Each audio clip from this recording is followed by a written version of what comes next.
Well, we're right here doing the first guide of injector swap here.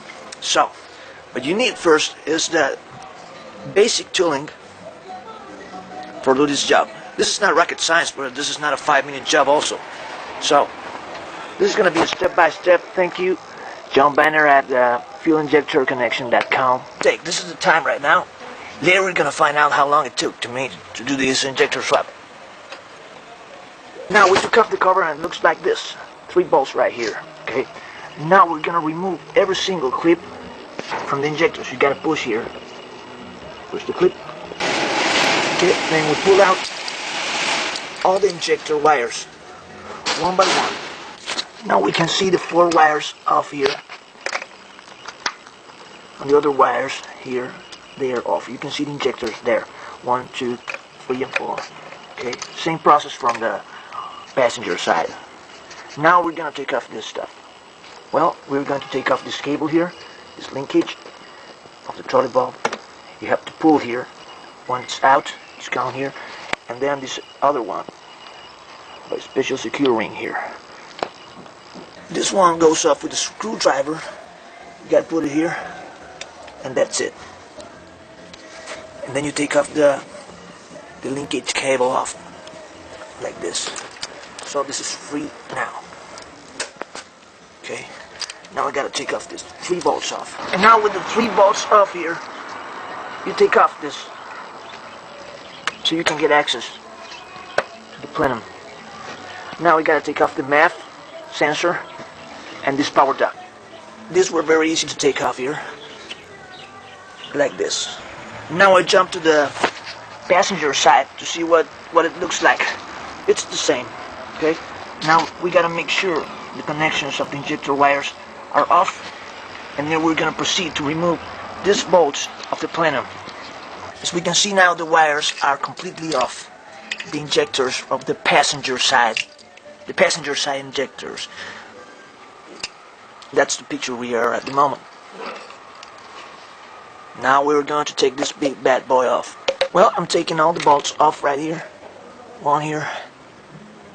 All this, you have to go to the factory service manual to see how much torque to apply then when you're rolling up again, when you're assembling again. You're going to need to lose these runners, and you're going to need a long T40 Torx wrench to put here to access to this bolt here, to this one for the 9 injector, this one it's loose, completely loose, and to this one on the back here. But it's not easy to access here. So it's gonna be a real hard task. Now we're going to take off at the back of the plenum. You need a 16-inch wrench that I got it right here by my side to take off the vacuum hose that goes to the bolster of the brakes. Once that is loose, as you can see right here, we are going to lose the passenger side runners.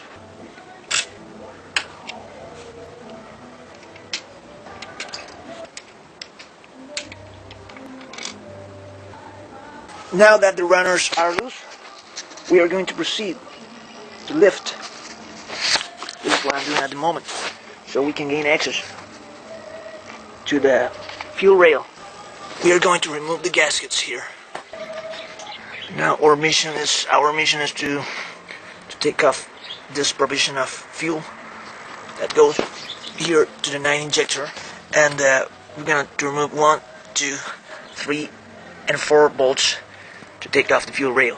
One of the important things right here is that the runners has 2 cross bolts that goes from the inside. One you see it right here that you get access from under the distributor. Right there. You can see where I'm bowling at. Okay. And the other one is this one. You get access from here. Without these 2 bolts, the runners are not loose. Not completely loose, so you cannot take the fuel rail off. Now that I took this cross bolt off, it's right here. And this one's too, that goes right here. The runners are loose, as you can see. So I can modify them to unbolt this fuel rail bolts here. So I'm gonna take off this, but before we take off the fuel rail, we gotta take off these two fuel lines connections here. Now I did remove the 4 fuel rail bolts. This has to be with the runners loose. Once the runners are loose, now I'm gonna remove the fuel lines here, that and the 9 injector line that's going here outside. Now that the 9 injector connection here, it's unbolted, and the fuel lines are disconnected right here too, we're going to proceed to take off the fuel rail. What I did, I had to remove the passenger side runner to gain access free to the fuel rail.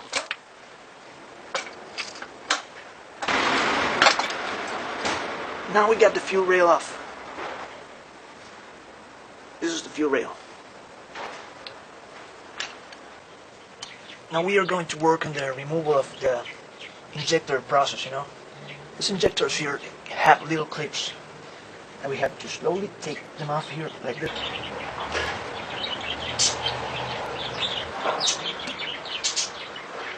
Like that. We're gonna reuse the clips.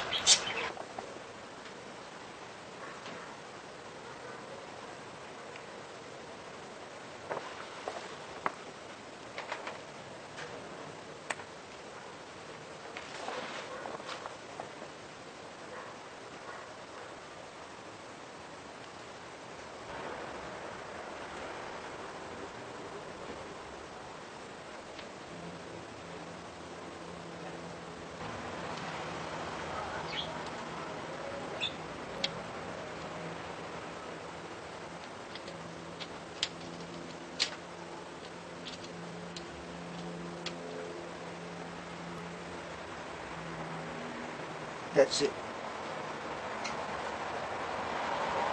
Now we're going to the process all over again. Inverse process. You gotta make sure everything is clean and everything is good. And we're gonna reassemble again.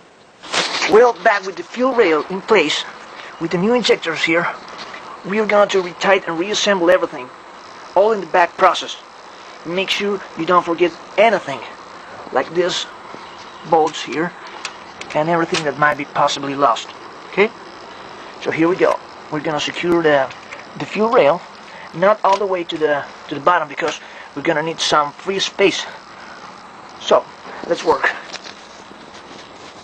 Okay, one important step right here, it's before you assemble everything, make sure you tighten off the 9 injector provision if available, the fuel rail bolts, 4 of us, and the fuel lines. Okay, then we're gonna connect every injector just for testing purposes. We're gonna check out if there are some leaks. That's pretty important. Before you assemble everything, you gotta check out for leaks.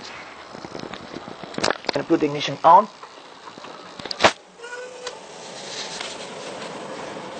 I put back the plenum in place. Don't forget to bolt everything, alright? And that's it, man. That's it. This is not ready yet, but I think an hour it's gonna be so. Well, everything is back in place, as you can see.